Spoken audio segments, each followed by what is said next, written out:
All right, so we've got a 2011 3500. It's got the restricted vent flow that these trucks are known to have. Gone ahead and cut it out, put a cabin air filter in here with the cap from Amazon to fix future issues, but now we've got to get in here, try to clean the evaporator. So plan is to cut a small rectangular opening here. I'm gonna pull the fan and all that too. Cut one here, and I'm also cutting right here to open this up so we can blow through the clean side to try to push all that dirt and muck out this way, and then we'll be vacuuming from this side to collect all the bullshit that comes out. So just using a DeWalt oscillating cutter thing to get around, cut through here carefully, hopefully without breaking more shit. So we'll continue cutting this, then we'll get over here and we'll cut this, and we'll pull the fan so we got a little bit more open in there, and go from there. So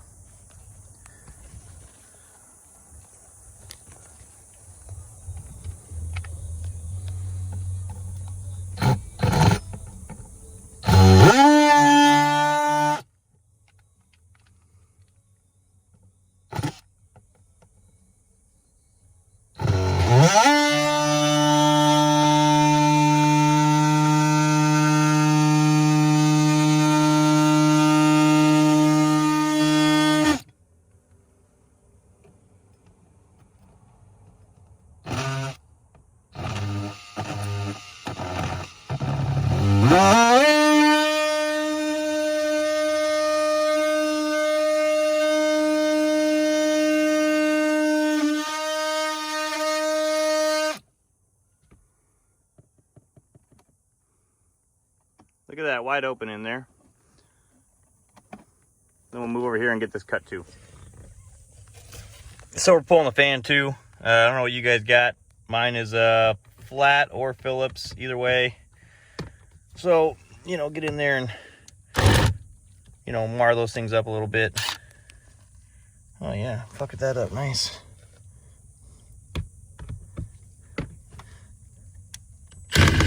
Guess that thing's a flathead now. So a couple of guys have made videos on YouTube showing this. I'm trying to show you how I'm doing it.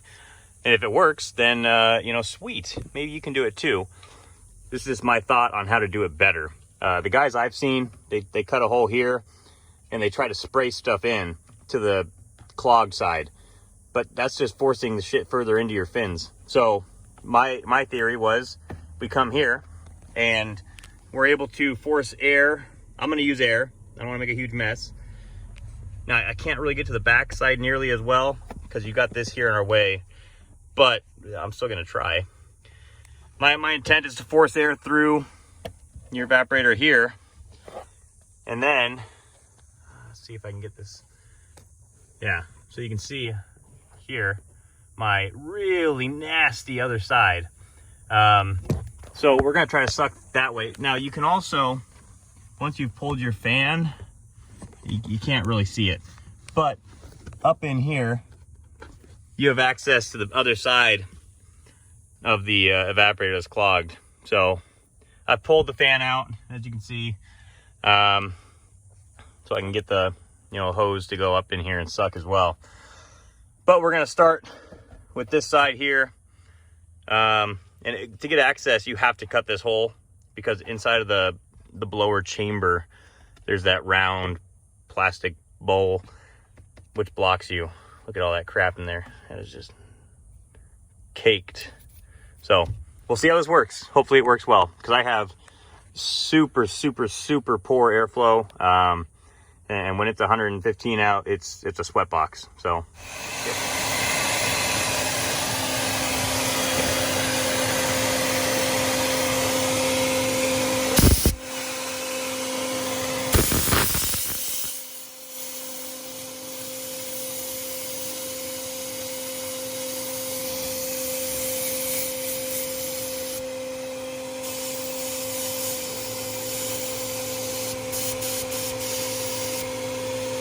I don't know if it's doing anything. You're all that one down there? No. Yeah. Evidently it's working.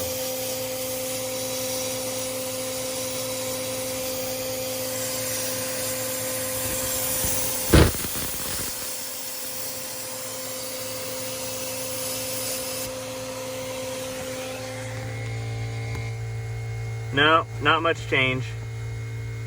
Look at all that crap still in there. Okay.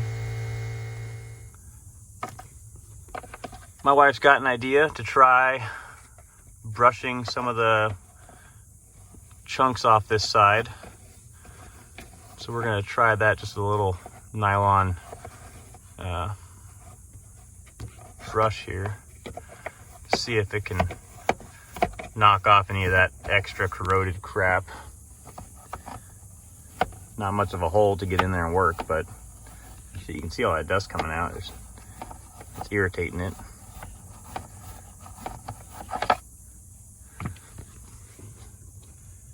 Yeah, look at that. And now we'll try to suck that out too. So we'll keep on scrubbing with this guy. Just a little nylon brush. See if we can knock some more of that gunk off. A little more scrubbing, a little more blowing with the air, and we've made a tiny dent. But a dent, nonetheless. Keep going on this, keep trying. Making more progress. I'll blow some air through from the clean side, see what it looks like over here.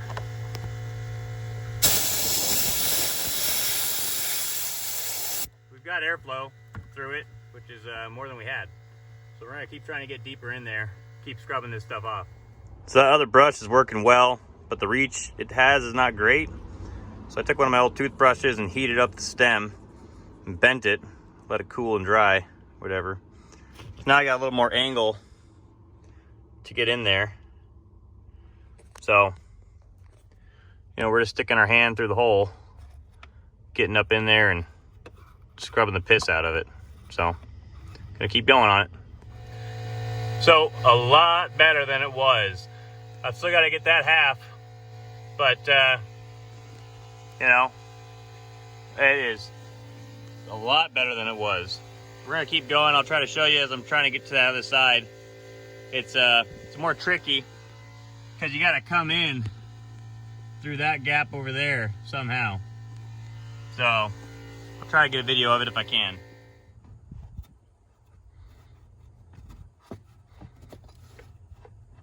As you can see, when you go in through the blower motor hole, you got access to the rest of your evaporator.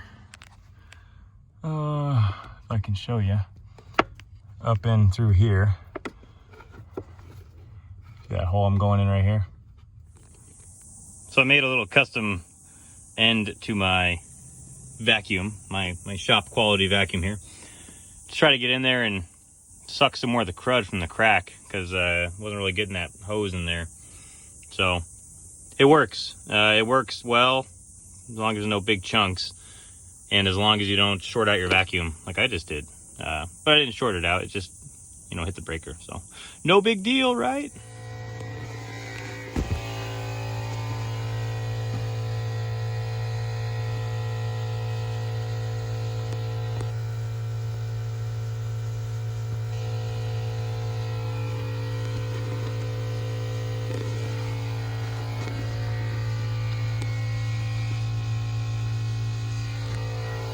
I think we're at a point where it's probably about as good as I can get it. So we've been using the vacuum through this hole and up through the bottom while blowing air from this side, sucking up as much of the dirt as we can. And then once doing that, we've also come through and, you know, put the hose here, put the air up on this side using a long piece of vacuum line and blowing that dust that caught down the bottom up into the vacuum that's sucking here. So I think we got most of the debris out of the way. Now let's see if we've got better airflow. What I'm doing now is just scraping some of the rough edge off of these, you know, little panels I cut out. And then after I get all these, you know, dongles here scratched off, I'll just throw some super glue beads around the ends, stick them back in their hole and let them dry for, I don't know, 30 minutes or so. And then I'll come through and check, and if it looks like it's good, then it'll be good. I might even take some black Gorilla Tape, put it over top, extra seal. I don't know, we'll see. So, and then we'll see if she blows. All right, don't use super glue unless you want to be covered in super glue. Yeah, it was a mess, fucking falling and rolling, but nonetheless, I recommend getting some. They have, even in the color black, it's a plastic epoxy, goes on thick, let it get a little tacky and throw it in. I'm gonna go pick some of that stuff up, and that'll be my saving grace, because super glue, no bueno. So I didn't use plastic weld, but I have black RTV. I'm using my professional install tool here to keep the hands somewhat clean and get a good placement. Kind of hard to see on this camera, but getting it. Okay.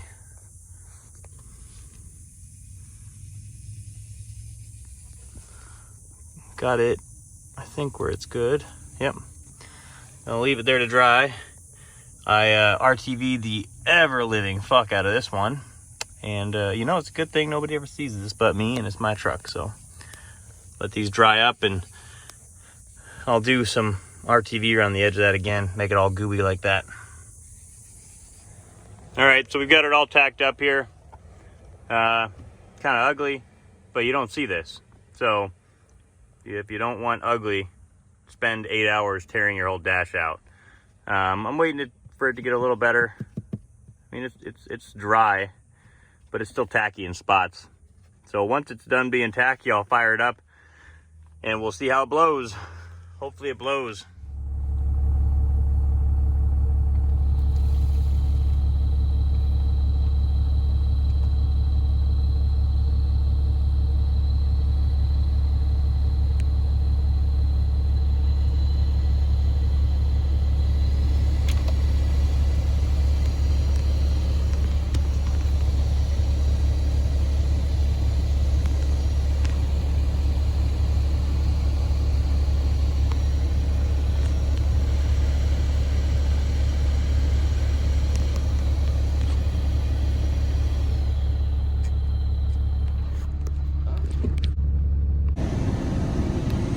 So, it is not, you know, you go sit in a brand new truck and it is blowing harder than hell. It's not blowing harder than hell. But my God, it's blowing 2 or 3 times harder than it was before. It's still blowing a little bit of dust out.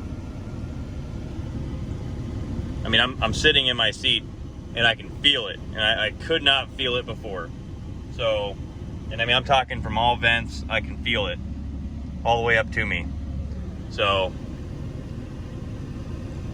it works. Doesn't work amazing, but it is a lot better than it was. So I'll take it. It's a small win.